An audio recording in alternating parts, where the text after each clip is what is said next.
Imagine waking up in a world without toilet paper, not as a temporary inconvenience, but as the permanent reality of daily life. No soft rolls, no disposable tissue, no plumbing as we know it. For most of human history, one of the most basic aspects of hygiene was handled in ways that modern people rarely consider. And yet, civilizations survived, cities flourished, and empires expanded.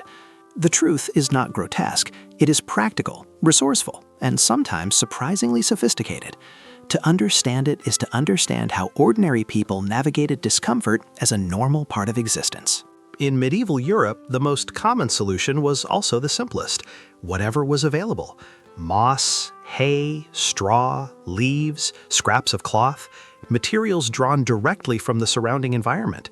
In rural areas, soft plant fibers were preferred when accessible. In colder climates, handfuls of dry moss were considered especially useful because of their absorbent qualities. These were not random choices. They reflected local knowledge passed down quietly through generations. Hygiene was less about comfort and more about practicality, and people adapted to the resources that geography placed in their hands. In castles and urban homes, cloth played a larger role. Reusable rags were common, particularly among wealthier households.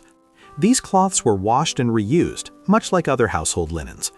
This practice might sound unpleasant today, but laundering systems were already established in medieval societies. Water was carried, heated, and reused carefully. Nothing was wasted. Hygiene existed within the limits of labor and resource scarcity. Cleanliness was understood differently, yet it was not ignored. The absence of paper did not mean the absence of standards. But Europe was not alone in its solutions. In ancient Rome, public latrines offered a shared implement known as a sponge on a stick, soaked in salt water between uses. The idea may unsettle modern viewers, yet it reflected Roman engineering and communal infrastructure.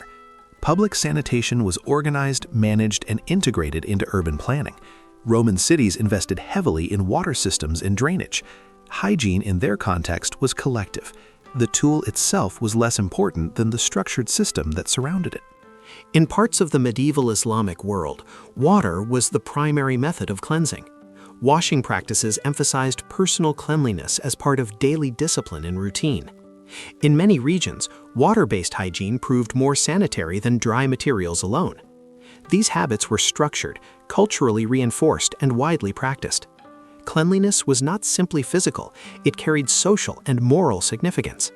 Hygiene, belief, and daily life were deeply connected. In East Asia, historical records show early forms of paper being used for hygiene centuries before it became common elsewhere. In China, by the Tang dynasty, paper production was advanced enough for limited hygienic use among elites. This was not mass-produced material like today, but it marked a major shift in thinking. Disposable paper for personal use was emerging quietly, long before it spread globally. Innovation often appears in small steps before transforming everyday life. For most Europeans, however, paper remained too valuable for such purposes until much later. Books were rare, literacy limited, and paper production labor-intensive. Even into the early modern period, scraps of newspaper or discarded printed material were reused when available. This change happened gradually, alongside expanding literacy and cheaper printing. Only when paper became abundant did it begin to replace older materials. Hygiene followed economics, not preference. The Industrial Revolution changed this ordinary habit more dramatically than many people realize.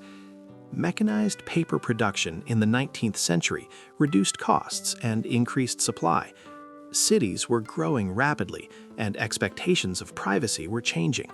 Domestic life was becoming more individualized. By the late 1800s, commercial toilet paper began appearing in packaged form, marketed as modern and hygienic. A private necessity had quietly become a consumer product. What truly changed was not only the material, but the expectation of comfort. Earlier societies tolerated friction, inconvenience, and improvisation as part of normal life. Modern societies increasingly design systems to remove discomfort entirely. Toilet paper became one small symbol of a larger transformation, the shift toward convenience as a standard of living. The human body did not change. The environment around it did. Looking back, it is easy to label the past as primitive, But survival rarely depends on luxury. It depends on adaptation. People used what they had. They understood their environment closely and built routines around scarcity. Hygiene was shaped by climate, economy, religion, and available technology. Each solution represents a culture solving the same biological need in a different way. The real surprise is not what people used, it is how little attention they gave to the discomfort. Daily life demanded constant effort, carrying water, heating homes, repairing tools, preserving food. In that context, minor inconvenience did not dominate thought. Life required endurance. Comfort was secondary to survival. Today, the absence of something as simple as toilet paper feels like a crisis. In earlier centuries, it would barely have been noticed. This contrast reveals how dramatically expectations have changed. Modern life is built on layers of convenience, so subtle that they disappear into routine. Only when they are removed do we realize how much we depend on them. Understanding this difference does not romanticize the past, it simply restores perspective. Every era solves its problems using the tools it has available. What feels essential today may one day seem excessive. What felt normal centuries ago may now feel unimaginable. History quietly reshapes our sense of necessity. In the end, the story of hygiene before toilet paper is not about discomfort. It is about adaptation. It is about human beings solving ordinary problems with resourcefulness and structure. Civilization is not defined by softness, but by resilience. And perhaps the most important insight is this: the comforts we consider basic today are recent inventions. They exist because of industry, infrastructure, and complex supply systems. Remove those systems, and daily life changes immediately.